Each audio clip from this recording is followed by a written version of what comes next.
Halo semuanya, perkenalkan saya Rindi Astuti, NIM 1910416873. Baiklah, pada kesempatan kali ini saya akan meringkas bab 4 mengenai sikap, perilaku, dan kepuasan dalam bekerja. Mata kuliah perilaku organisasi, dosen Pak Adi Mursalin, SEMM. Baiklah, untuk mempersingkat waktu, langsung saja. Berdiskusi tentang masalah sikap. Sebenarnya hal ini sudah menjadi sesuatu yang sangat populer dan penting, terutama dalam rangka pembahasan psikologi sosial. Para ahli telah menyepakati bahwa sikap setiap dapat berbentuk karena adanya pengaruh dan peranan pembawaan dan lingkungan yang keduanya mempunyai fungsi yang sama. Jenis-jenis sikap ada 3, yakni yang pertama, job satisfaction, yaitu sikap yang menentukan kepuasan seseorang terhadap pekerja.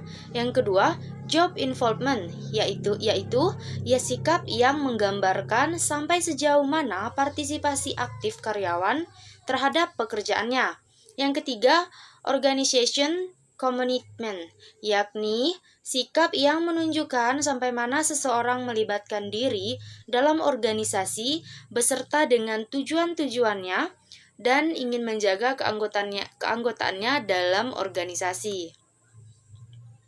Selanjutnya ada aspek-aspek sikap merujuk pada Scored and Bachman, Kreitner and Kinichki 2005 yang membagi sikap menjadi 3 komponen yang dijelaskan sebagai berikut. Yang pertama, komponen kognitif merupakan komponen yang terdiri dari pengetahuan. Pengetahuan inilah yang akan membentuk keyakinan dan pendapat tertentu tentang objek sikap. Yang kedua, komponen efektif merupakan komponen yang berhubungan dengan perasaan senang atau tidak senang sehingga bersifat evaluatif. Yang ketiga, komponen konatif merupakan komponen sikap yang berupa kesiapan seseorang untuk berperilaku yang berhubungan dengan objek sikap. Kreitner and Kinichi 2005. Selanjutnya, perilaku kerja.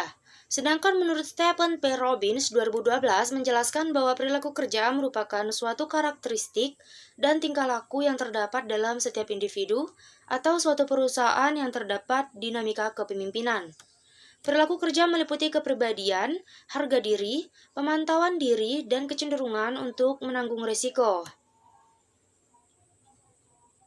Selanjutnya, menurut Sinamo Waton 2005 dalam Tahir 2014D ada 8 paradigma perilaku kerja utama yang sanggup menjadi basis keberhasilan baik di tingkat pribadi, organisasional, maupun sosial, yaitu yang pertama, bekerja tulus, kedua, bekerja tuntas, ketiga, bekerja benar, keempat, bekerja keras, kelima, bekerja serius, keenam, bekerja kreatif, ketujuh, bekerja unggul, 8. Bekerja sempurna.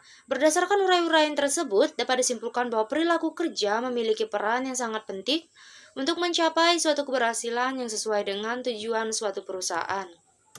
Selanjutnya ada faktor-faktor yang mempengaruhi perilaku kerja. Akal dan budi sangat berperan dalam usaha menciptakan pola hidup atau perilaku manusia itu sendiri. Selain akal dan budi tersebut di atas ada beberapa faktor yang mempengaruhi perilaku manusia, seperti yang diutarakan oleh Kreitner and Kinichki 2003, yaitu yang pertama, motivasi. Motivasi pada dasarnya berusaha bagaimana menguatkan, mengarahkan, memelihara, dan membuat perilaku individu agar setiap individu bekerja sesuai dengan keinginan pimpinan.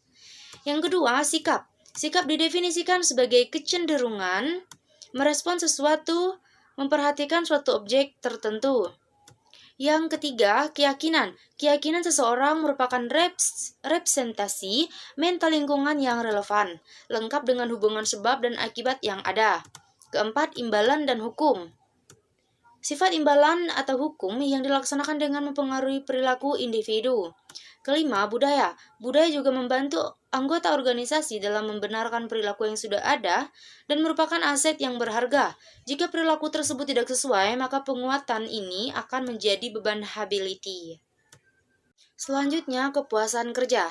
Pengertian kepuasan kerja, beberapa ahli manajemen sepakat bahwa kepuasan kerja adalah suatu efektivitas atau respon emosional terhadap beberapa aspek pekerjaan. Definisi ini berarti bahwa kepuasan kerja bukanlah suatu konsep tunggal. Sebaliknya, seseorang dapat relatif puas dengan salah satu atau lebih aspek yang lainnya. Faktor-faktor kepuasan konsumen. Yang pertama, kesempatan untuk maju. Kedua, keamanan kerja. Ketiga, gaji. Keempat, manajemen kerja. Kelima, kondisi kerja. Keenam, pengawas. Ketujuh, faktor intrinsik dari pekerjaan. Delapan, komunikasi. 9, aspek sosial dalam pekerjaan. Dan yang ke-10, fasilitas. Selanjutnya, beberapa kolerasi kepuasan dalam bekerja. Yang pertama ada motivasi. Kedua, ada keterlibatan dalam pekerjaan. Ketiga, perilaku sebagai anggota organisasi yang baik. Keempat, komitmen organisasi. Kelima, ketidakhadiran. Keenam, berhentinya karyawan. Ketujuh, stres yang dirasakan. 8, prestasi kerja. Selanjutnya, mengukur kepuasan dalam bekerja. Kepuasan kerja adalah sikap umum seseorang terhadap pekerjaannya. Pekerjaan menuntut interaksi dengan orang lain, mengikuti aturan dan kebijaksanaan organisasi, standar kerja, kondisi kerja yang kurang ideal, dan lainnya. Jadi, asesmen atau penilaian merupakan hal yang rumit. Ada dua metode pendekatan untuk mengukur kepuasan kerja, yaitu yang pertama, angka nilai global tunggal, yang kedua, skor penjumlahan. Faktor-faktor yang berfungsi mendorong kepuasan kerja adalah yang pertama ada kerja yang secara mental menantang, kedua ganjaran yang pantas, ketiga kondisi kerja yang mendukung, keempat rekan sekerja yang mendukung, kelima jangan lupa kesesuaian antar kepribadian pekerja, dan yang keenam ada dalam gen. Selanjutnya ada efek kepuasan dalam bekerja. Yang pertama ada kepuasan dalam produktivitas, kedua kepuasan dan kemangkiran kepuasan kerja dari suatu karyawan ditentukan oleh tingkat kemangkiran. Yang ketiga, kepuasan dan tingkat keluar masuknya karyawan. Selanjutnya, respon karyawan dalam mengungkap ketidakpuasan.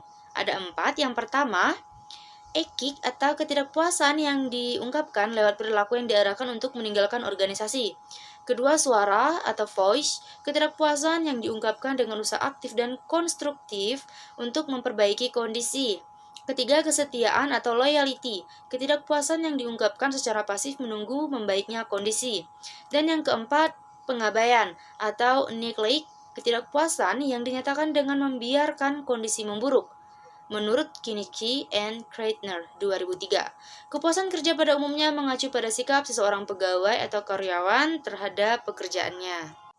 Baiklah, sekian ringkasan dari saya. Semoga apa yang telah kita pelajari dapat menambah wawasan serta bermanfaat untuk kita semua. Terima kasih.